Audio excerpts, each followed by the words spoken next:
ठाकरे यांची तोफ मीरा रोड मध्ये धडणार आहे आणि राज ठाकरे काही वेळातच आता मीरा रोड या ठिकाणी दाखल होत आहेत। मीरा रोड मधल्या मनसेच्या मोर्चानंतर राज ठाकरे यांची मीरा रोड मधली ही पहिली सभा आहे। ठिकठिकाणी राज ठाकरे यांचं स्वागत केलं जात आहे। राज ठाकरे यांच्या स्वागतासाठीचे बॅनर संपूर्ण रस्त्यावर या ठिकाणी लागलेले आहेत आणि आता काही वेळातच राज ठाकरे मीरा रोड या ठिकाणी पोहोचतायत। थेट माहितीसाठी जाऊयात आमचे प्रतिनिधी अक्षय वंकणी यांच्याकडे। अक्षय, राज ठाकरे आता सध्या कुठे आहेत, सभा कधी सुरू होणार आहे आणि एकूणच वातावरण कसं आहे? निखिला, आज थोड्याच वेळात मनसे अध्यक्ष राज ठाकरे यांची सभा जी आहे ती नित्यानंद नगरमध्ये, मीरा भाईंदरच्या नित्यानंद नगरमध्ये होताना पाहायला मिळत आहेत। परंतु त्यापूर्वीच आपण पाहू शकतो की संपूर्ण नित्यानंद नगरच्या चौकामध्ये मनसैनिक आणि त्याचसोबतच मराठी जनता जी आहे ती राज ठाकरेंच्या स्वागतासाठी या ठिकाणी आलेली असल्याचं पाहायला मिळतंय। 8 जुलैला मराठी लोकांचा मोर्चा जो आहे तो मीरा भाईंदरमध्ये अभूतपूर्व असा झालेला होता। हा सगळा प्रकार घडला तो जोधपूर स्वीटच्या दुकानाच्या मालकाला मारण्यापासून। जोधपूर स्वीटच्या दुकानाचा जो मालक आहे त्याने खरं तर मराठी बोलणार नाही असा स्टँड घेतलेला होता आणि त्यानंतर मनसैनिकांनी मारलेलं होतं आणि त्यानंतर इथच्या स्थानिक व्यापाऱ्यांनी, गुजराती आणि मारवाडी जे व्यापारी आहेत त्यांनी आंदोलन केलेलं होतं। त्या आंदोलनाला प्रत्युत्तर म्हणून मीरा भाईंदरमधली सगळी मराठी जनता जी आहे ती एकवटलेली होती। मनसेनं या संपूर्ण आंदोलनाचं नेतृत्व केलेलं होतं। मनसेचे अनेक नेते जे आहेत ते 8 जुलैला संपूर्ण आंदोलनाला पोहोचलेले होते। तिथे प्रताप सरनाईक जे ठाणे मीरा भाईंदरचे आमदार आहेत ते देखील पोहोचलेले होते।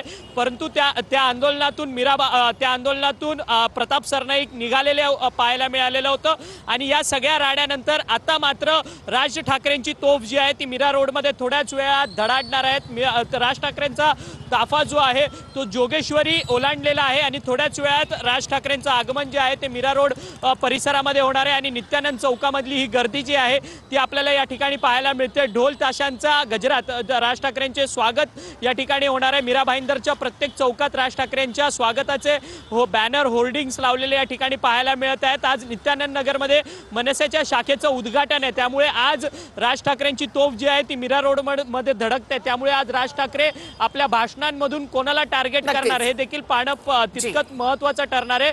परंतु आजची सभा जी आहे ती वादळी ठरण्याची शक्यता आहे। धन्यवाद अक्षय, एकूणच माहितीबद्दल। तर मीरा रोड मध्ये थोड्याच वेळामध्ये आता राजगर्जना। विधानभवनामधल्या राड्या प्रकरणी गोपीचंद पडळकर आणि जितेंद्र आव्हाड यांनी दिलगिरी व्यक्त केली आहे। राड्यानंतर विधानसभा अध्यक्षांनी देखील विधिमंडळाचे नियम कडक केले आहेत। यापुढे विधिमंडळामध्ये फक्त आमदार, त्यांचे पीए आणि शासकीय अधिकारी यांनाच प्रवेश मिळणार आहे। पडळकर समर्थक आणि आव्हाड समर्थकांमध्ये झालेल्या राड्यावर फडणवीसांनी देखील तीव्र नाराजी व्यक्त केली। सगळे आमदार माजलेत असं बाहेर बोललं जातं असा संताप फडणवीसांनी व्यक्त केलाय। विधानभवनामध्ये घडलेल्या प्रकाराबद्दल गोपीचंद पडळकर आणि जितेंद्र आव्हाड यांनी दिलगिरी व्यक्त केली। काल जी घटना घडलेली आहे त्याच्याबद्दल मी खेद व्यक्त करतो, आपली दिलगिरी व्यक्त करतो। झालेल्या गोष्टीबद्दल जी कोणी केली, काय झाली ह्याच्याशी माझा काही संबंध नाही, पण जे झालं ते चुकीचं झालं आणि त्याच्याबद्दल मला वाईट वाटतंय। विधिमंडळामध्ये झालेल्या राड्यानंतर फडणवीसांनी सभागृहाची प्रतिष्ठा खराब झाल्याचं म्हटलंय। अध्यक्ष महोदय, मी आपल्याकडे काल निवेदन केलं होतं की माझ्या व्हॉट्सअपवरती, माझ्या ह्याच्यावरती मला अत्यंत गलिच्छ भाषेमध्ये शिवीगाळ करण्यात आली, मला मारण्याची धमकी देण्यात आली। मला बोलू द्या अध्यक्ष महोदय। उल्लेख करायला बंदी करणं योग्य नाही, त्यांना बोलू दे ना। अध्यक्ष महोदय, धमकीचा उल्लेख करण्याला कोणाची मना नाही।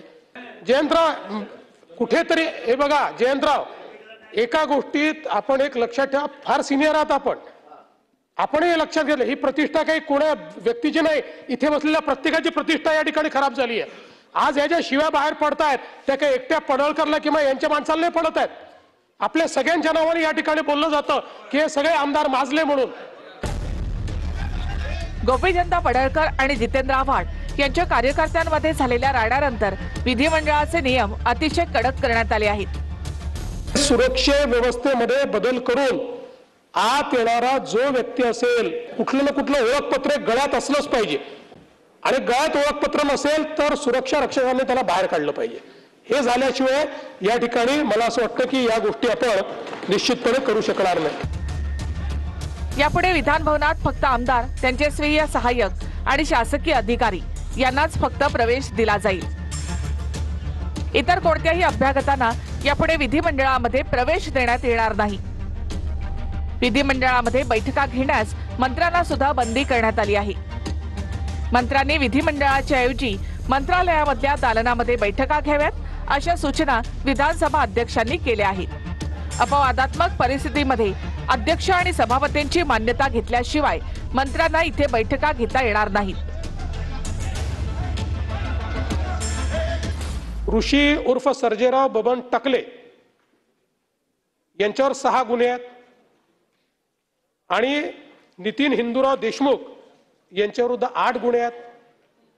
मग अशा प्रकारची इतकी गुन्हेगारी ज्यांचं बॅकग्राऊंड आहे अशी मंडळी या ठिकाणी येऊन मारामाऱ्या करतात, हे काही योग्य नाही आहे। त्यामुळे सदस्यांनी देखील थोडं मला असं वाटतं लक्ष दिलं पाहिजे।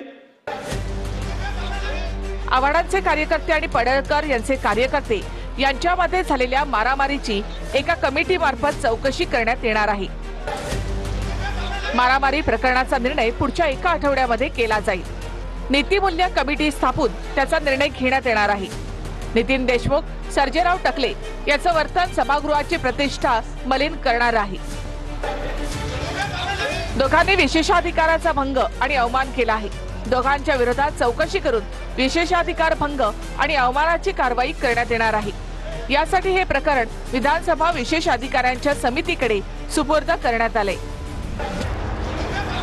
मारामारी करणारे नितीन देशमुख हे जितेंद्र आव्हाड यांच्यासोबत आले होते असा उल्लेख विधानसभा अध्यक्षांनी केला, पण आव्हाडांनी नितीन देशमुख आपल्यासोबत आले नव्हते असा खुलासा केलाय।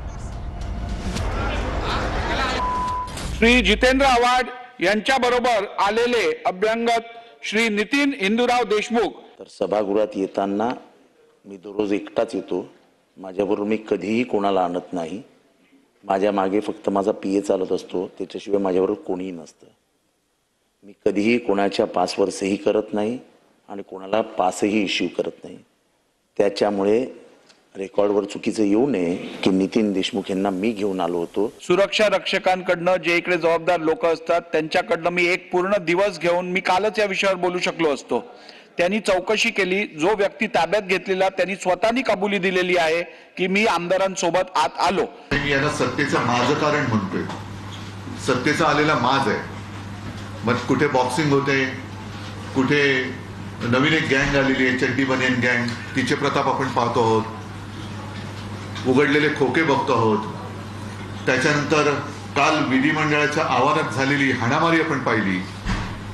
एकूणच संपूर्ण देशात महाराष्ट्राला शर्मेने मान खाली घालावी लागेल अशी ही काही दिवसातली मालिका होती घटनांची। केंद्रीय मंत्री नारायण राणेंना भरल्या ताटावरून कोणी उठवलं? कोणी उठवलं? सत्तेचा माग तेव्हा दाखवला नाही। आमची लाच तुम्ही काढता? बाळासाहेबांचा मतदानाचा अधिकार काढून घेणाऱ्या आणि सावरकरांचा अपमान करणाऱ्या काँग्रेसच्या मांडीला आणि तिथं तेव्हा लाज वाटली नाही का? आम्ही बोलू शकत नाही? आम्ही बोलू शकत नाही? तुम्हालाच बोलायला येतं। तर मला बोलू नये अशा सूचना असल्यामुळे मी शांत आहे असं गोपीचंद पडळकर यांनी म्हटलेलं आहे। मला जास्त बोलायची वेळ येऊ देऊ नका असा इशारा पडळकर यांनी दिलाय।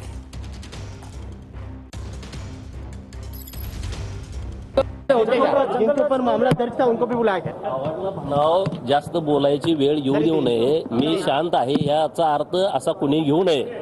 तुम्ही फार धुतल्या तांदळासारखा आहे, मला सगळ्यांच्या बाबतीमध्ये माहीत आहे। आता जे इथं नाटक चालू होतं ना सकाळी, तर त्याच्यावरती मी सविस्तर बोलेन, परंतु मला सूचना आहेत बोलणं, मी शांत आहे। आता यात काय धमकी आहे? मुद्दे मांडायचे नाही जर कोणी असं बोललं तर। त्यामुळं वाद आणखी कोणी काय जानबूझ के आपने बुलाया था, प्लान करके उनको मारने की कोशिश की गई है। मकोका के गुंडे आए थे। गोपीचंद पडळकर आणि तालिका अध्यक्ष समीर कुणावार यांच्यामध्ये सुद्धा आज विधानसभेमध्ये वाकयुद्ध झालं। पडळकर यांनी नेमका प्रश्न विचारावा असा सल्ला अध्यक्षांनी दिला, यावर पडळकर भडकले। माझी लक्षवेधी कॅन्सल करा असं पडळकर यांनी अध्यक्षांना म्हटलं। यावेळी मंत्री दादा भुसे आणि पडळकर यांच्यातही जुंपली। निवड यादी पडळकर साहेब पॉइंटेड प्रश्न घ्या. नाही पॉइंटेड काढणारच नाही ना. विषय काय आहे? विषय नाही, ह्या काय किरकोळ विषय नाही. जमत नसेल तर मी बोलत नाही. मला काय नुसतं बाहेर बातमी देण्यासाठी बोलायचं नाही. विषय जर सविस्तर पडळकर साहेब, एक लक्षात घ्या, आज 17 लक्ष उद्या दाखवलेले हा विषय सभागृहात मांडला आहे. त्या वेळेमध्ये घ्यावे लागेल. आपण पॉइंटेड प्रश्न विचारा, मला आणि पॉइंटेड उत्तर मंत्री द्यावं. विषय काय आहे? सर्वांना विनंती आहे. विषय एवढा मोठा सिरियस आहे, पॉइंटेड बोलू शकत नाही मी. मला सविस्तर वेळ द्या या विषयामध्ये बोलायचा. उत्तर द्या. नाही अजून विषय ना पुढं बघा, मला या विषयावर बोलायचं नाही. माझी लक्षवेधी कॅन्सल करा. आपण प्रश्न घ्या, प्रश्नाची उत्तर प्रश्न नाही, मला उत्तर नको आहे. तुम्हाला जर न्याय द्यायचा नसेल, एवढा मोठा विषय, 2-3 लाख लोकांच्यावरती अन्याय केलाय, आपण प्रश्न आणि घ्या ना. जर सरकारची भूमिका असेल तर ही चुकीची भूमिका आहे. आपण प्रश्न विचारा, उत्तर घेईल. प्रश्न काय विचारूच देत नाही तुम्ही, तर काय बोलणार आहे या विषयावरती?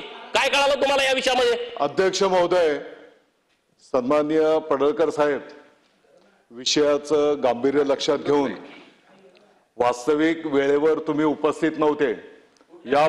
या लक्षवेधी ही ऐकून घ्या, ऐकून घ्या. आता उत्तर द्या. तुम्ही मला ऐकू नका म्हणजे. अरे उत्तर घ्या. मी अतिशय नम्रतेने आपल्याला सांगू इच्छितो, आपण नव्हते तरी मी थांबून राहिलेलो आहे. तर जितेंद्र आव्हाड यांच्या कार्यकर्त्याला अटक केल्यानं रोहित पवारांचा पोलिसांवर पारा चढला. आवाज खाली करा, हातवारे करून बोलू नका, असं रोहित पवार पोलीस अधिकाऱ्याला म्हणाले. आव्हाडांचे कार्यकर्ते नितीन देशमुखांना कुठे ठेवलंय हे पोलीस सांगत नव्हते आणि त्यामुळे आपण संतापलो, असं यावर रोहित पवार यांनी म्हटलंय.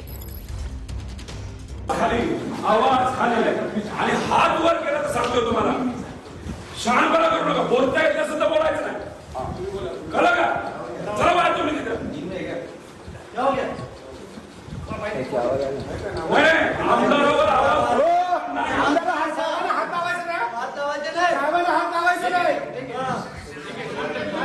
अरे कुठं ठेवले सांगतच नव्हते. आता जेव्हा नितीन देशमुखला आम्ही भेटलो, 5 मिनिटात आम्ही विषय संपवला. तब्येत कशी आहे, तुझ्या पत्नीला सांगितलंय, म्हणजे आमच्या बहिणीला सांगितलेलं आहे, काळजी करू नको, वकील असतील, तू उद्या वकील योग्य अशी बाजू मांडतील, बस एवढंच सांगायचं होतं. 5 मिनिटात निघून गेलो. अरे पण 4 तास तुम्ही आम्हाला इकडे जा तिकडे जा, तू तिकडे इकडे, मग गणवतच ठेवलं ना. मग आम्हाला तुम्ही आमदार आणि माझे मंत्र्याला जर गणवत असाल, जर खोटं बोलत असाल, तर गरीब माणूस आला तर त्याला म्हणणार या स्टेशनला जा, त्या स्टेशनला जा, ही वृत्ती चुकीची आहे. एवढं पोलिसांनी त्यांच्या एवढे बघून हातवारे केले असतील आणि त्यांना उद्धटपणाने बोलले असतील तर साहजिक रिॲक्शन. एक तर आम्ही अधिक चिडलेलो होतो, आंदोलन करून थकलेलो होतो. पोलीस आम्हाला त्याला इथे ठेवलाय का तिथे ठेवलाय का काहीच सांगायला तयार नाही. आणि दुसरीकडे आम्हाला समोरच्या बाजूचे व्हिडिओ होत होते की मस्त एकटा उभा आहे, त्याच्यावर ना पोलीस आहे ना कोण आहे काय आहे. तर जितेंद्र आव्हाड यांच्या मुलीला सोशल मीडियावर शिवीगाळ करण्यात आली. या प्रकरणी गोपीचंद पडळकर यांच्या कार्यकर्त्यावर आरोप करण्यात आला आहे. नवा आकार तयार झालाय अशी टीका रोहित पवारांनी केली. तर नताशा टीका केल्याबद्दल जितेंद्र आव्हाड यांनी सुद्धा नाराजी व्यक्त केली आहे. त्यावर घाणेरड्या पद्धतीने माझ्या पोरीवरती अतिशय घाणेरड्या पद्धतीने ट्विट केलं गेलं आहे. तिच्या नवऱ्याबद्दल ट्विट केलं गेलं आहे. तिचा आंतरधर्मीय विवाह आहे. तिचा नवरा हा ख्रिश्चन धर्मीय आहे. त्या तिच्या लग्नाबाबत तिच्या नवऱ्याबाबत ट्विट केलं आहे. जितेंद्र आव्हाडच्या मुलीबद्दल अतिशय खालच्या लेवलला जाऊन तुम्ही बोलत असाल. जितेंद्र आव्हाडांच्या आई बहिणी तुम्ही काढत असाल. जर तुम्ही त्यांना मर्डर करण्याचं तिथं म्हणत असाल, त्यामुळे ह्या नवीन आखाचे जे कार्यकर्ते आहेत त्यांची लेवल तुम्ही समजून घ्या. तर जनसुरक्षा कायद्यांतर्गत वैयक्तिक व्यक्तीला अटक करता येत नाही असं फडणवीसांनी म्हटलेलं आहे. डावे आणि कडवे डावे यामध्ये खूप फरक आहे असंही त्यांनी स्पष्ट केलं. तर जनसुरक्षा विधेयक हे दहशतवाद्यांच्या विरोधामध्ये असेल तर त्याला आम्ही पाठिंबा देऊ, मात्र त्यामध्ये स्पष्ट उल्लेख करा असं उद्धव ठाकरे यांनी म्हटलंय. कडवे डावे म्हणजे लेफ्टिस्ट एक्स्ट्रीमिस्ट.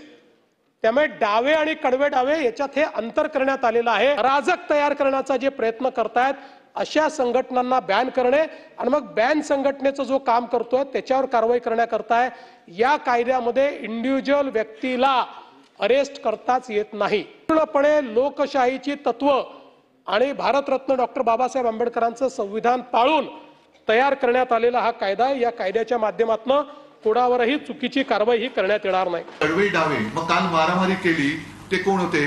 कडवे डावे होते, कडवे उजवे होते, कडवे वरचे होते, कडवे खालचे होते का कडवे मधले होते? विधिमंडळामध्ये मारामारी करणारे कोण होते? जिथे कायदे मंडळ बसतं त्या विधिमंडळात एवढं म्हणजे कायद्याला आव्हान देणारं कृत्य करणारे हे कोणत्या बाजूचे होते? मग त्यांच्यावरती कारवाई तुम्ही नुसतं थातूरमातूर म्हणून करणार? कडवे डावे म्हणजे लेफ्टिस्ट एक्स्ट्रीमिस्ट, त्यामुळे डावे आणि कडवे डावे याच्यात हे अंतर करण्यात आलेलं आहे. अराजक तयार करण्याचा जे प्रयत्न करतायत अशा संघटनांना बॅन करणे आणि मग बॅन संघटनेचं जो काम करतोय त्याच्यावर कारवाई करण्याकरता या कायद्यामध्ये इंडिव्हिज्युअल व्यक्तीला अरेस्ट करताच येत नाही. पूर्णपणे लोकशाहीची तत्व आणि भारतरत्न डॉक्टर बाबासाहेब आंबेडकरांचं संविधान पाळून तयार करण्यात आलेला हा कायदा, या कायद्याच्या माध्यमातून कोणावरही चुकीची कारवाई ही करण्यात येणार नाही. तर हिंदी सक्तीच्या मुद्द्यावर फडणवीस आणि उद्धव ठाकरे आमने सामने आले. 1ली ते 12वी हिंदी सक्तीचा अहवाल ठाकरेंच्या कॅबिनेट समोर आला होता. ठाकरेंच्या कॅबिनेटनं अहवाल स्वीकारला होता असं फडणवीसांनी म्हटलं. तर अहवाल सादर केला पण स्वीकारला असा त्याचा अर्थ नाही असं उद्धव ठाकरे यांनी म्हटले. हिंदी सक्ती हवीच कशाला असा एक वृत्तपत्रीय लेखाचा संग्रह हा प्राप्त झालेला आहे.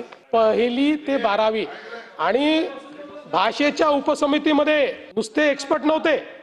आपल्या उबाठाचे एक प्रमुख नेते, ज्याने उपनेते आहेत शिवसेनेत, तुम्हाला माहिती आहे उपनेते किती मोठं पद आहे, ते त्या भाषेच्या उपसमितीचे त्यातले एक सदस्य होते. त्यांनी रिकमेंडेशन केलं 1ली ते 12वी हिंदी भाषा ही सक्तीची करावी आणि तो अहवाल कॅबिनेटने स्वीकारला. या धोरणाची अंमलबजावणी करण्याच्या अनुषंगाने स्थापन करण्यात येणाऱ्या मुख्यमंत्री यांच्या अध्यक्षतेखालील या कार्यगटात उपमुख्यमंत्री वगैरे कोण कोण होते त्यांची नावं दिलेली आहेत. याचा अर्थ काय की तो अहवाल सादर केला गेला म्हणजे तो स्वीकारला गेला असं होत नाही. त्याच्या अंमलबजावणीसाठी कार्यगटाची स्थापना झाली, ज्याच्या अध्यक्षपदी तत्कालीन मुख्यमंत्री म्हणून मी होतो. पण त्या कार्यगटाची कधी बैठक झाली नाही, कारण सरकार असंत पाडलं गेलं. म्हणून मी जे काय म्हटलं की तो अहवाल मी वाचला देखील नाही. तर काय अवस्था झाली आपल्या महाराष्ट्राची असं राज ठाकरे यांनी म्हटलेलं आहे. विधिमंडळ लॉबीमधल्या राड्यावर राज ठाकरे यांची ही प्रतिक्रिया होती. भविष्यामध्ये विधिमंडळात आमदारांचे खून पडले तरी आश्चर्य वाटणार नाही, अशा लोकांना माफ करू नये असं राज ठाकरे यांनी म्हटलंय. काल विधान भवन परिसरात सत्ताधारी पक्षाचे आमदार आणि विरोधी पक्षातील आमदार यांच्या कार्यकर्त्यांमध्ये तुफान हाणामारी झाल्याची चित्रफीत पाहिली. ही चित्रफीत पाहून मला खरंच प्रश्न पडलाय, काय अवस्था झाली आपल्या महाराष्ट्राची. सत्ता हे साधन असावं, साध्य नाही याचा विसर पडल्यामुळेच वाटेल त्या लोकांना पक्षात घ्यायचं आणि त्या लोकांचा वापर इतर पक्षातील ज्येष्ठ नेत्यांवर गलिच्छ शेरेबाजी करण्यासाठी करायचा आणि पुन्हा राजकीय साधन सुचितेच्या गोष्टी बोलायच्या. हा भंपकपणा आता तरी महाराष्ट्राच्या जनतेच्या लक्षात आला असेल असं मी मानतो. मी तर मराठी जनतेलाच विचारेन, कुणाच्या हातात दिलाय महाराष्ट्र? मराठी भाषेसाठी, मराठी माणसाच्या अपमानासाठी माझ्या महाराष्ट्र सैनिकांनी हात उचलला तर त्याच्यावर आमच्या पक्षावर तुटून पडणारे आता कुठे लपून बसलेत? जेव्हा मराठी भाषेला किंवा मराठी माणसाच्या गळ्याला कुणी नख लावण्याचा प्रयत्न केला तर माझा महाराष्ट्र सैनिक त्या व्यक्तीला दणका देतो आणि याचा मला अभिमान आहे. कारण ते कृत्य हे व्यक्तिगत हेव्या दाव्यातनं येत नाही, तर ते माझ्या भाषेसाठी आणि माझ्या मराठी माणसासाठी असतं. माझ्या दिवंगत आमदारांना सुद्धा विधान भवनात एका मुजोर आमदाराला दणका दिला होता. तो व्यक्तिगत द्वेषातनं नव्हता, तर मराठीला कमी लेखायचा प्रयत्न केला म्हणून होता. पण यांचं काय? अचूक आकडेवारी जरी माझ्याकडे नसली तरी एका जुन्या अंदाजानुसार अधिवेशनाच्या एका दिवसाचा खर्च हा किमान 1.5 ते 2 कोटी असतो. हे पैसे तुमच्या व्यक्तिगत शेरेबाजीसाठी वाया घालवायचे? महाराष्ट्रात इतके प्रश्न प्रलंबित आहेत, राज्याच्या तिजोरीत खडखडाट आहे, कंत्राटदारांची देणी रखडली आहेत, जिल्ह्यांना विकास निधी मिळत नाहीये. सत्ताधारी पक्षाचे आमदार आणि मंत्रीच प्रश्न विचारतायत की अधिवेशन ही औपचारिकता उरली आहे का? आणि या सगळ्याकडे दुर्लक्ष व्हावं म्हणून की काय माध्यमांना खाद्य पुरवण्यासाठी या उथळ गोष्टी घडू दिल्या जात आहेत.